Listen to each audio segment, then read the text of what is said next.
Olá, estou de volta e hoje o vídeo não vai ser meu. Eu quero fazer uma introdução rapidinha para um vídeo que na verdade é uma entrevista que a minha mãe fez com a minha avó.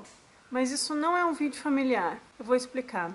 Enquanto mães, nós muitas vezes nos preocupamos demais com a saúde dos nossos filhos e acabamos exagerando nos cuidados ou sofrendo além do que está ao nosso alcance de mudar ou não. Uma das doenças que mais assusta as mães é a diabetes, quando ela é desenvolvida na infância, que é a diabetes tipo 1, que é insulina dependente, e geralmente tem causas genéticas ou não se sabe muito bem na verdade, mas não é aquela diabetes que é desenvolvida por problemas de má alimentação, excesso de ingestão de açúcares e carboidratos. Muitas vezes acontece com criança de 2, 3 anos de idade. E é uma notícia para o resto da vida, né? Para o resto da vida, você e depois o seu filho, à medida que cresce, vai ter que aplicar doses diárias de insulina e contar os carboidratos e saber manejar isso e ter a vida normal.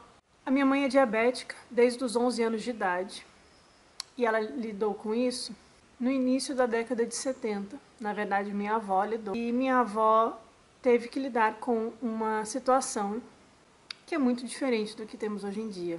Mas então o meu ponto aqui não é discutir a dificuldade da doença, a seriedade dos problemas que ela pode acarretar se não for bem cuidada. Eu sei que é complicado, eu me solidarizo com todas as mães que têm filhos com questões mais complicadas de saúde. Eu não faço ideia de como isso deve ser difícil. Mas eu sei que o modo como a gente encara os problemas e o modo como a gente passa isso em forma de linguagem verbal e não verbal para os nossos filhos durante a criação deles é muito mais importante do que a simples doença em si. O que acaba sendo perigoso é a gente colocar essa criança numa bolha e desempoderar ela, impedir ela de crescer e de, inclusive, aprender sobre a própria condição e aprender a se cuidar sozinha. E eu vejo que isso a minha avó passou muito bem para minha mãe. Essa coisa do se vira, você é capaz. A sua vida não acabou, você não precisa viver numa bolha, né? Você precisa ter alguns cuidados, como qualquer condição de saúde que demande atenção especial. Você precisa de cuidados especiais, você precisa ter rotina, você precisa de disciplina nos horários, aprender a se alimentar. Não é assim, coitadinho, meu filho, não é sair comprando tudo diet, porque às vezes não adianta, porque às vezes o produto diet não tem açúcar, mas ele tem uma dose de carboidrato mais alta, né? A gente também tem que ficar um pouco esperto com essas propagandas de produtos pré-diabéticos.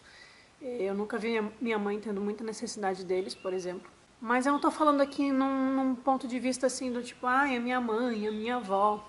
Na verdade, a minha mãe transformou a doença dela em conhecimento e em educação. Hoje ela trabalha com educação em saúde, com educação em diabetes. O trabalho dela é ensinar as pessoas como se educar sobre a própria condição e aprender a cuidar da própria vida com mais segurança, porque às vezes é muito complicado quando a gente depende de um médico que não está a fim de te ensinar manejo de carboidrato ou que simplesmente passa a receita e obriga você a seguir uma coisa rígida sem você saber que, por exemplo, no fim de semana, se você comer mais alguma coisa ou menos outra, ou se você fizer exercício ou passar por um estresse, isso vai mudar a sua glicemia e a sua dose de insulina necessária, né? Tô falando aqui como leiga, só como filha de diabética, mas enfim, o caso é que eu vi na minha mãe uma pessoa que transformou isso em conhecimento, ela se empoderou disso. E ela hoje tem doutorado em diabetes, ela fez um doutorado em ciências da saúde sobre diabetes na Universidade de Brasília e atualmente ela está fazendo um pós-doutorado focado nas bombas de insulina. Então, assim, não é só uma pessoa com diabetes, é uma pessoa que dedicou a sua vida a ensinar outras pessoas a como lidar com essa doença. Mas o que eu vejo muito é ela vir me contar que ela vai nos congressos médicos e ela escuta os médicos falando que não existe pessoa com mais de 20 anos de diabetes que não tenha grandes complicações. Porque quando uma mãe recebe um diagnóstico de diabetes, é uma bomba. Eles só falam uma coisa horrível para amedrontar os pais, né? Para cuidar do filho, porque é claro que você não vai negligenciar. Mas fala que vai ficar cego, que vai ter falência renal, que vai perder os pés por causa de decorrências de uma diabetes mal controlada e mal manejada. mas que não precisa ser assim. A minha mãe tem mais de 45 anos de diabetes e agora que começam a aparecer assim, as primeiras complicações nervosas, digamos. O fato é mais a postura de como você se coloca na vida e como você encara que aquela é a sua condição. Para uma criança diabética, ela nasceu desse jeito ou ela ficou diabética muito pequena e ela vai se adaptar. As crianças são extremamente resilientes. O maior problema é quando os pais impedem essa criança de crescer ou colocam tanto medo nela que não permitem que ela viva a vida e que ela possa viver com alegria e não como uma coitadinha, né? A criança não precisa chupar pirulito com 2 anos de idade, ela não vai sofrer nas festinhas, ela vai se acostumar e ela vai comer um doce de vez em quando. Muitas vezes eu falo assim, o que o pessoal não sabe que às vezes um suco de laranja natural é muito pior para um diabético do que uma barrinha de chocolate. Eu vejo que muitas vezes a minha mãe, quando está com uma hipoglicemia, ela pega e come um chocolate, ou ela às vezes dosa bem o que ela vai comer e ela pode comer um brigadeiro, assim, não é uma questão restritiva na vida, como muitas pessoas acabam pintando.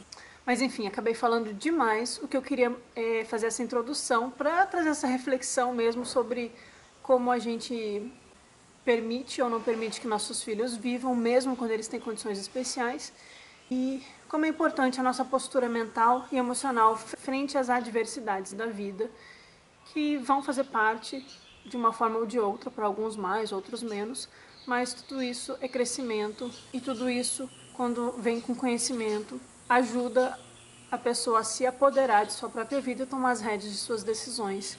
E uma criança, ela precisa de pais que, mesmo assustados, incentivem ela a cuidar de si mesma e não ter medo do mundo e da vida e da doença. Enfim, vou deixar uma entrevista informal que minha mãe fez com a minha avó, e onde a minha avó conta como foi conviver com o diagnóstico de diabetes em 1970, quando a minha mãe tinha 10, 11 anos. Espero que vocês gostem e, se quiserem, deixem relatos aqui embaixo, se vocês conhecem alguém que tem alguma condição especial, se vocês acham que esquecemos alguma coisa no vídeo. É sempre bom a gente gerar uma reflexão, né? Oi! Eu quero apresentar para vocês uma pessoa que foi muito especial e é muito especial na minha vida. E sem ela eu não estaria aqui, que é a minha mãe. Sou eu aqui. A Marion Fedrich Dulles é minha mãe. Ela tinha 20 anos quando eu nasci, em 1960. E quando ela estava com 31 anos, ela recebeu o meu diagnóstico. E que susto! Porque naquela época a gente não sabia nem o que era diabetes. Não sabia. Então eu tinha 11 anos e é exatamente isso que eu queria que ela contasse um pouco para vocês. Como é que foi, há quase 48 anos atrás, ela recebeu o diagnóstico? Eu me lembro que eu era muito ativa, eu fazia dança, eu fazia ginástica, eu era super ativa mesmo, era bem saudável, e aí de repente eu comecei com aqueles sintomas que você sabe, beber muita água, ficar muito magra, comer feito um... Meu pai dizia que eu comia feito um boi. E aí ela me levou para o médico. Conta, você que sabe, conta. O médico disse que ela estava muito magrinha, então fez ela tomar uns xaropes, coisas para abrir o apetite. Vocês imaginam só? Ele nem sequer fez exame de sangue para saber o que era. Só sabia que era uma criança muito magrinha, que tinha que dar comida. Mas resolveu fazer um exame de sangue, só que naquele tempo tudo demorava. Quando chegou o exame de sangue, ele me falou, tem que tirar os doces dela. Eu fui correndo no colégio, que eu tinha mandado uma merenda cheia de doce para engordar a menina. E não tinha entendido, não entendi nada. Hoje em dia... É outra história. Hoje em dia a gente tem outra informação, né? E ela, como é que tu te sentiu? O que tu fazia? Como é que era o tratamento? Eu aplicava, como é que era? É o seguinte, ele me avisou, tem que dar insulina para ela, exame de urina para ver como tá, exame de urina. Aquele da fitinha, né? Que eu tinha que botar no xixi. Urina. E exame de sangue cada um mês, ou não, era muito raro o exame de sangue. E na urina ia vendo a como estava... Aquele verde escuro e amarelo, isso. né? E daí a gente imaginava o que ia dar de comida. Sabe, o problema naquela época é que a gente não tinha ideia do que era diabetes. A gente não sabia. Hoje em dia é tão legal. Na hora a pessoa sabe o que precisa comer, o que precisa fazer. É uma tranquilidade. Então, naquela vez, eu de noite procurava ver se ela ainda estava respirando, porque eu achei que eu ia perder minha filhinha. Eu não sabia o que estava acontecendo, não havia informação. Hoje em dia, eu vejo umas pequenininhas que elas dançam lá no meu estúdio de dança, pequenininhas, sozinhas, elas vão ali, olham, tem aquele aparelhinho, uma naturalidade, igual como a gente... Como era o meu tratamento? De manhã cedo, eu acordava bem cedo, tinha um seringa com uma agulhona desse tamanho, tinha que esterilizar, eu cuidava para deixar tudo esterilizado. Era aquela caixinha de metal assim, aquela cinza, né? Isso, que tinha que botar no fogão. Isso, tinha que pegar com cuidado, aquele bracinho que era puro osso. Eu chorava, eu dava a injeção e chorava. E ela, mãe, não te preocupa, mãe, não tem que te preocupar. Ela me acalmava, ela me ensinou tudo que tinha que fazer, porque eu estava tão nervosa que eu não queria perder aquela preciosidade que eu tinha. E ela, com a maior naturalidade. Por isso que hoje em dia é essa sumidade aqui, porque é ela que controlou toda a diabetes, não fui eu. Ela me ensinava. E olha, aquelas contas de carboidrato, eu ficava enlouquecida e ela, mãe, é tão simples. Não é que é tão simples. Mas eu lembro, pouco tempo depois do diagnóstico, eu ainda muito menina, eu tinha 11 anos, eu lembro que eu ouvia a mãe chorando no quarto e eu não sabia por quê. Eu fui entender muito mais tarde isso.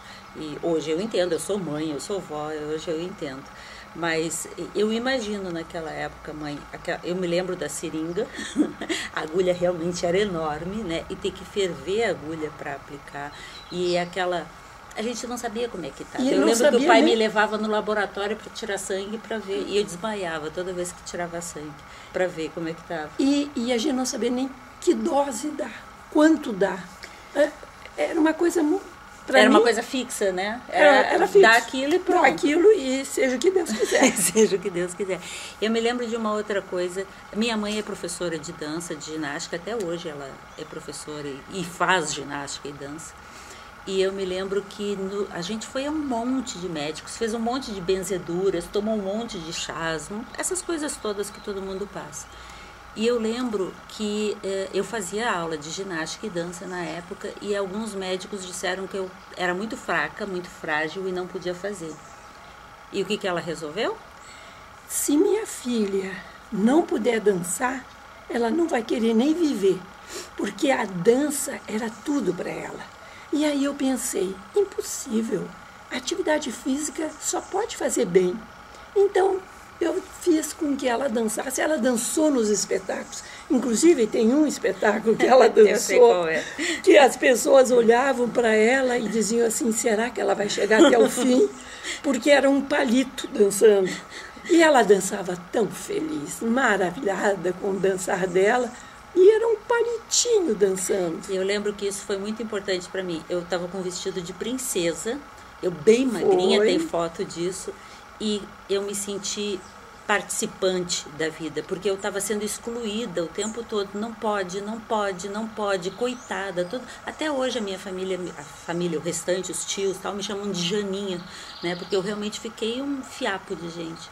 E a mãe me trouxe de volta, me dando as responsabilidades para me cuidar e me fazendo participar da vida social. Eu ia a festas, eu dançava, eu só faltei ao colégio, acho que 15 dias, alguma coisa assim. Não faltei muito tempo. e já voltei para a escola.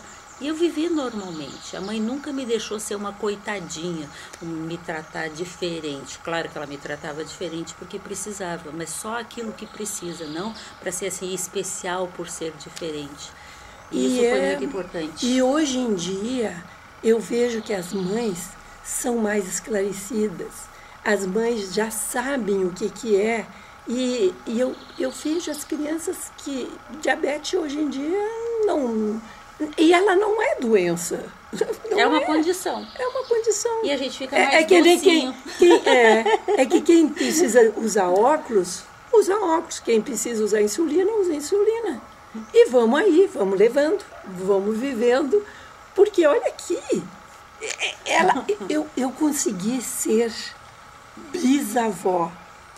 Ela conseguiu me dar uma neta. E essa neta já me deu uma bisneta. E quem disser que ela, naquela época, não ia poder nem ter filhos, olha só, a prova está aí. Até bisneta chegou essa minha doce filhote. Obrigada, mami. E vocês cuidem bem das filhotes de vocês. E não deixa elas se acharem coitadinha, que não sabem nada, faz que nem eu. Eu fui bem esperta. Bem correta. Porque ela tomou conta dela e aí eu fiquei tranquila. Porque se eu tivesse tomado conta dela o tempo todo, ela não seria o que é hoje. Uma sumidade em diabetes. Porque no momento que a gente faz tudo pela criança, a criança não vai saber se defender sozinha se a gente não estiver junto. Então, é importante que a pessoa que tem diabetes saber cuidar de si, não vai depender de ninguém. É isso? Eu me lembro, eu era adolescente e eu estava com receio, eu tinha uma viagem para fazer com os amigos, com os colegas, e ela me disse, se você não soubesse cuidar, você não vai poder viajar nunca. E eu me virei. É isso que tem que ser. Cuidem das suas crianças.